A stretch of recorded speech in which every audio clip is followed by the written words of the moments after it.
جنگ بندی معاہدہ ہونے کے باوجود لائن آف کنٹرول پر پاک بھارت کشیدگی برقرار ہے، جہاں بھارتی فورسز کی گولہ باری سے نکیال سیکٹر میں حافظ شاہد نامی شہری شہید ہوئے، جبکہ کوٹلی میں 40 دن کی فاطمہ اور اس کی ماں سمیت 4 بچے شہید ہو گئے۔ پہلگام میں سیاحوں کی ہلاکت کے بعد LOC پر دونوں ممالک کے درمیان فائرنگ و گولہ باری کا تبادلہ جاری ہے، جس میں بھارتی گولہ باری سے اب تک 31 شہری شہید اور 123 زخمی ہوئے۔ پہلگام میں سیاحوں کی ہلاکت کے بعد LOC پر دونوں ممالک کے درمیان فائرنگ و گولہ باری کا تبادلہ جاری ہے، جس میں بھارتی گولہ باری سے اب تک 31 شہری شہید اور 123 زخمی ہوئے، 34 مکانات تباہ اور 136 فیملیز متاثر ہوئی ہیں۔ جموں کشمیر لبریشن فرنٹ کی خواتین ونگ کے رہنما طاہرہ توقیر کا کہنا ہے کہ مسئلہ کشمیر ایک پرانا مسئلہ ہے، جس پر دونوں ممالک کے درمیان 6 جنگیں ہوئی ہیں، جہاں ہر بار شہریوں کے نقصان کے بعد جنگ بندی معاہدہ ہو جاتا ہے،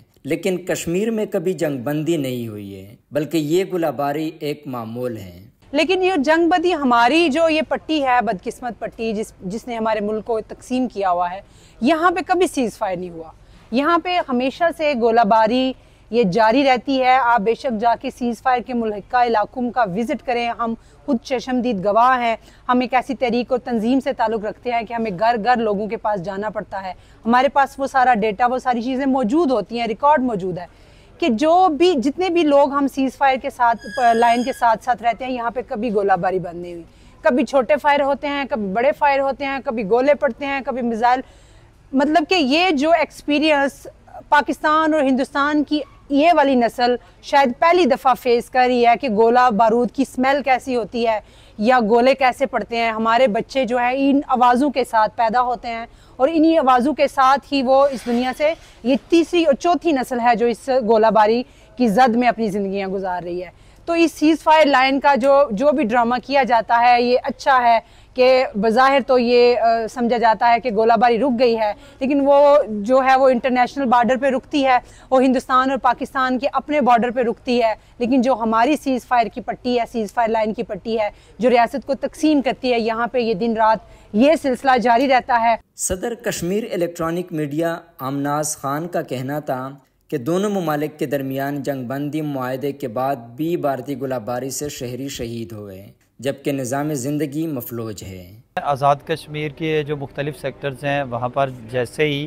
انڈیا اور پاکستان کے جنگ بندی کے معاہدے کی جو چیزیں ہیں وہ سامنے آئی ہیں، اس کے بعد بھی نکیال سیکٹر میں آج رات کو شدید شیلنگ اور گولہ باری ہوئی ہے، جس کے نتیجے میں ایک شہری جو ہے وہ جان کی بازی ہار گیا، شہید ہو گیا۔ اور اس طرح جیسے امریکہ نے ثالثی کا کردار ادا کیا، اس کے باوجود بھی لائن آف کنٹرول کے شہریوں کو انڈین آرمی بلا اشتعال فائرنگ اور گولہ باری سے اپنا نشانہ بنا رہی ہے، جس کی وجہ سے وہاں کے رہنے والوں کا نظام زندگی مفلوج ہے۔ اور اگر جنگ بندی ہو جاتی ہے تو وہاں کے لوگوں کا نظام زندگی اور وہاں کے لوگوں کے جو بزنس ہیں وہ ڈیولپ ہو سکتے ہیں اور لوگوں کی زندگیوں پہ بڑے اثر پڑ سکتے ہیں۔ سماجی رہنما حضر حیات کا کہنا تھا کہ انٹرنیشنل بارڈر پر جنگ شروع ہونے کے بعد ہی جنگ بندی کا معاہدہ ہوا، مگر کشمیری 78 سالوں سے مسلسل جنگ میں زندگی گزار رہے ہیں، اس لیے صرف جنگ بندی سے مسئلہ کشمیر حل نہیں ہوگا، بلکہ اس کا مستقل حل نکالنا چاہیے۔ سولوشن کی طرف آپ کو جانا پڑے گا اور کشمیریوں کا وہ لامحدود حق خود ارادیت کے جس کے ذریعے سے کشمیری